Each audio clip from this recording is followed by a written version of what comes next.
And it took 4 years to develop the code of what is Your Bourse's bridge today. And actually, I don't know if Don't call it a bridge. A bridge is a very tiny piece of technology from everything that we offer. Let's expand that. And before you do that, I don't know if I asked you before, what does Your Bourse stand? What does Bourse mean? Your, yeah.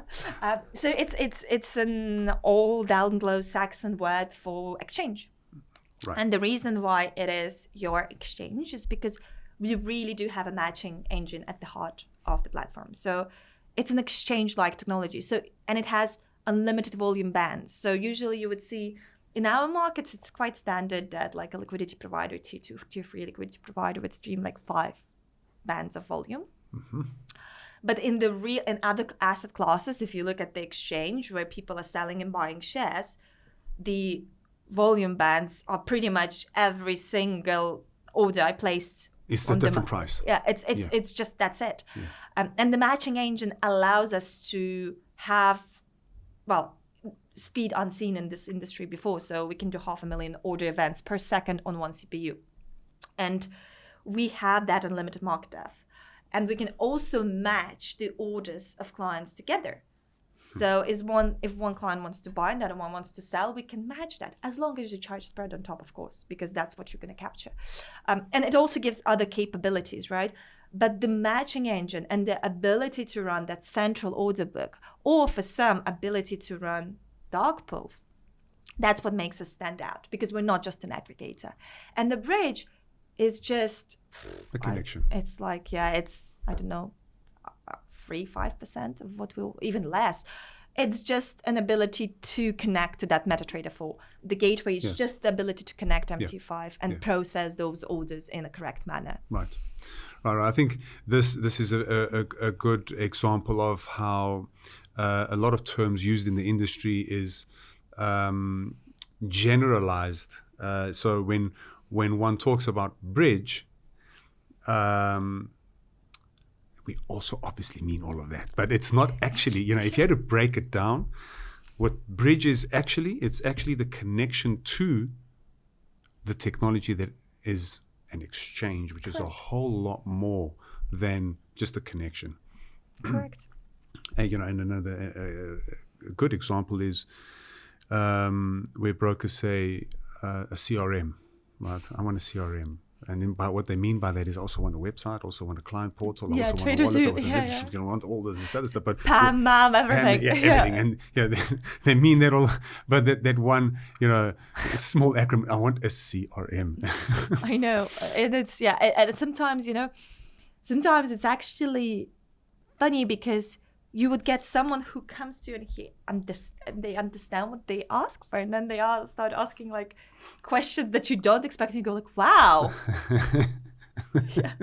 That's 100%. Okay.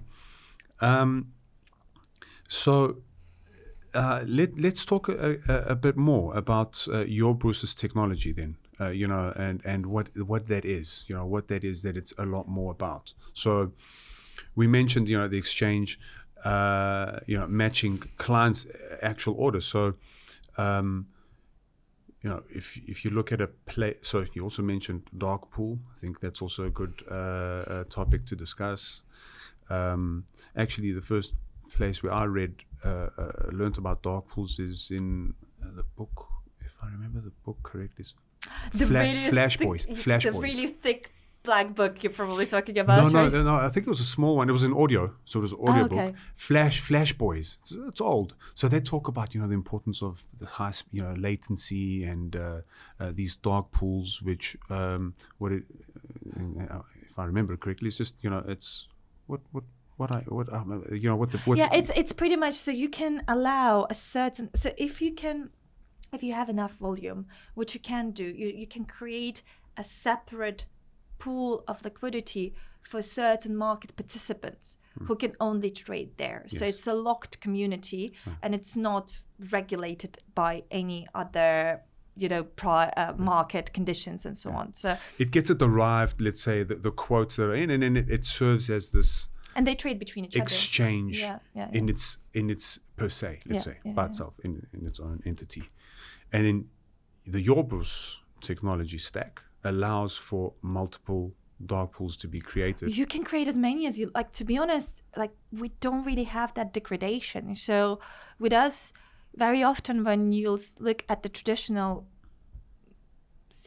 retail CFD technology, some of them can't even run the liquidity pools.